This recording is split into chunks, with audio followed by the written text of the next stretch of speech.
Hey, ladies and gentlemen, this is part two of our segment here on OBee Sports Talk Show. We're going to talk a little bit about every single one of my teams. I know that just fascinates so many of you, my viewers out there. But we're going to talk about them a little bit. Let's start with the Browns. They placed a franchise tag on their kicker, Phil Dawson. I think that just tells you that you don't have a very good football team and there's nobody else worthy of franchising tagging. So you tag your kicker because you want a good kicking game. Well, it might be a good idea, if you got a good kicker to do that. But I just think it just says you don't have a good football. You don't have any good other players that are worthy of that. Because usually you will tag your quarterback, running back, receiver, or your big standout defense player, your big standout offensive lineman. You don't usually franchise tag your kicker or your punter. Browns franchise tagged their kicker. Welcome back, Phil Dawson. It'll be great to have you kicking those field goals for us. You're pretty much our only reliable player for the Cleveland Browns. They have a new coach, Shermer, and he's got a whole new staff. Who really knows what's going to transpire with that? I've heard a lot of people say they don't like the idea of the coach we decided on. But you know what? Holmgren may know something we don't know, and maybe he can make it work. It's not up for us to decide. The NFL draft is in April. Mel Kiper thinks we should go defense. I say we get the best wide receiver in the draft if possible. I think we could maybe find some defensive guys in the later rounds that could be solid. Maybe through free agency we could pick somebody up. I just don't think we need. I think we need receiver, and I don't know if we'll be able to get any of the guys that are free agents.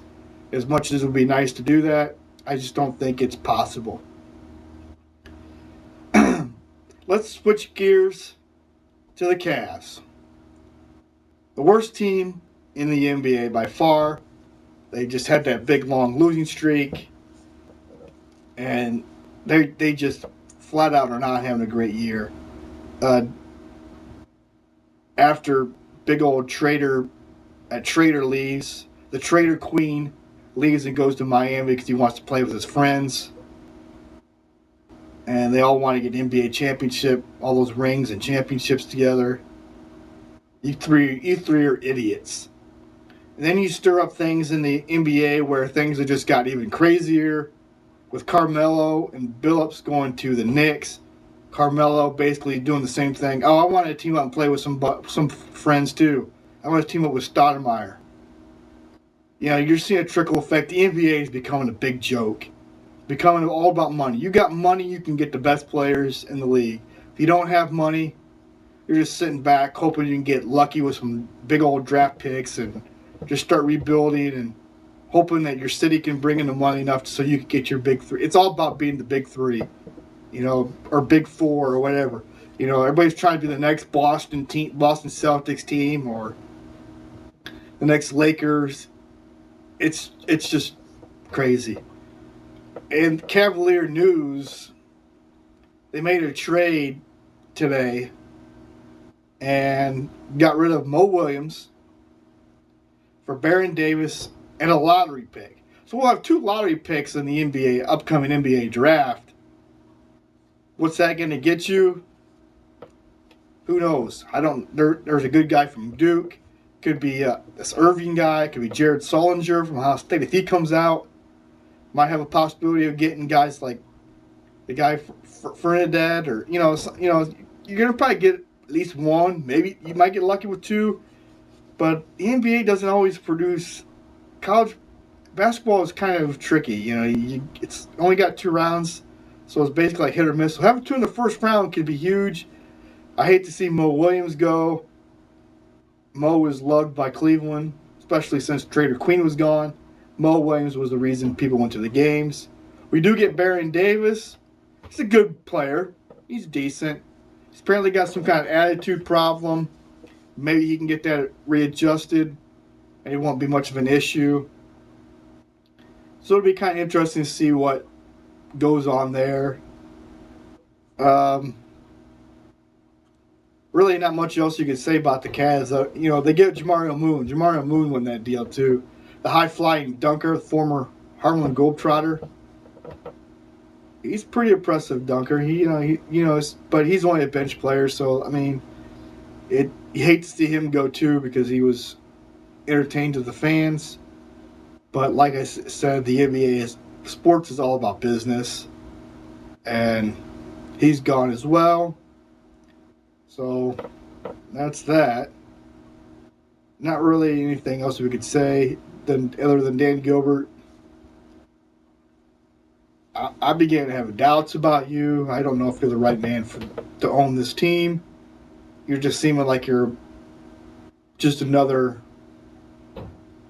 guys that we've had in the past. Guys like Art Modell, Lerner, Dolan. I don't know what else to say. I just don't think you guys know what you're doing. Let's shift gears to baseball real quick, and then we'll get to the Buckeyes here as we wrap it up. Basketball. Spring training is underway. First spring training game for the Indians is 3 days away, where they take on the Cincinnati Reds on Sunday. I love baseball season, and I'm getting excited about this baseball season, even though it may be a disappointment for me as an Indians fan. But I'm not going to give up hope. I'm still going to hope that they're going to get the job done. They're going to surprise the baseball world, and they're going to win a World Series for Bob Feller. It may be a far-fetched, and I may be stretching right there for that.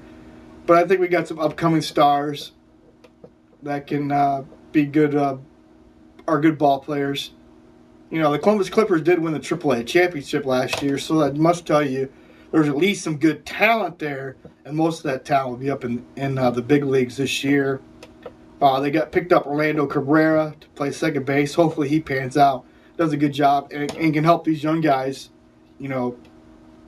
quite a bit, hitting the ball, fielding the ball a little bit. And maybe we can surprise people. Our pitching still could be an issue. I don't think we'll have any problem getting hits and runs and whatnot. I think we'll be able to score for the most part. We'll be able to get a lot of hits and maybe score a little bit. But I'm not sure how well our pitching staff is going to do. We're still got some question marks that are starting pitching. And I will do some research, and we will figure that out more in the episodes to come. We'll really get down into the baseball season. I want to try to do a lot better job this year on talking about some of the baseball teams around the league and what kind of expect from them. So we'll get more into that later. I do want to talk about the Ohio State Buckeyes basketball team for a little bit. They're having a phenomenal basketball season this year. They're in the top 3. I think they're the top 3 now. I think they still have a shot at number 1 seed. They have a couple games left on their season before the Big Ten tournament starts, and then March Madness. But they have really played some very good basketball. They did lose to Purdue they lost at Purdue and at Wisconsin. 2 tough places to lose at, where the winning streaks for both those teams is pretty good. It's pretty good. So it's kind of hard to go into those places and win. Vice versa, teams come to Columbus, they have a hard time winning there as well. But how about the play of Jared Sullinger? Jared Sullinger is a great big old freshman center down low. He's had a great season for us. William Buford, Aaron Kraft, John Diebler, Mr. 3, the all-time Big Ten leader in three-pointers made. Congratulations, Diebler, from Upper Sandusky, Ohio, which was about half hour to 45 minutes away from Marblehead, and about 10-15 minutes away from Sandusky, Ohio. So I never got to see him play there, but he was one of the great basketball players in high school, and he's shown he's a pretty good player in the NBA or in the NBA college basketball. William Buford is phenomenal, and they're saying that he's a very good jump shooter. He can knock down the 3 and can knock down the jump shots and take the ball to the hole. He could be potentially an NBA player. He's got potential. And you cannot forget about our two seniors on this team, other than Diebler, David Lighty and Dallas Lauderdale. David Lighty,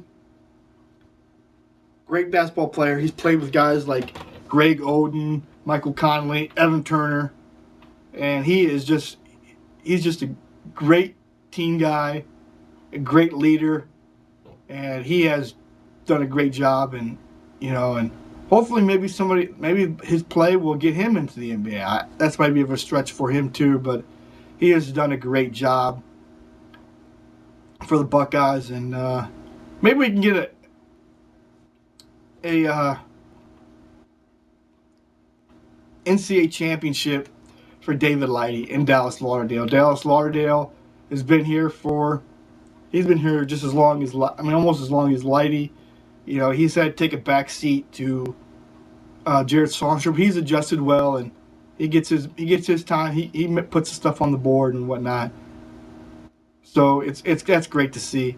And they got that young guy Thomas who comes off the bench. He was one of the greatest players in Indiana. He's a freshman. So there's some good players at Ohio State, and apparently they got a nice recruiting class coming in. We will see how it goes in the Big Ten tournament, how it goes in March Madness, and we'll try to talk about a little bit about that. Maybe I'll share my little brackets and stuff and whatnot on these shows. I always appreciate your comments, any questions or that you may have about this talk about the OBee Talk Show. I just thank you so much to all my viewers who continue to be looking for these, and I'm sorry I haven't had any out in there in a while.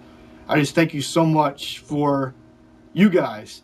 So tell your friends and tell your family members to get out there and check out all my shows. I've got previous shows and stuff on YouTube. You can find me on OBee29. Like my channel.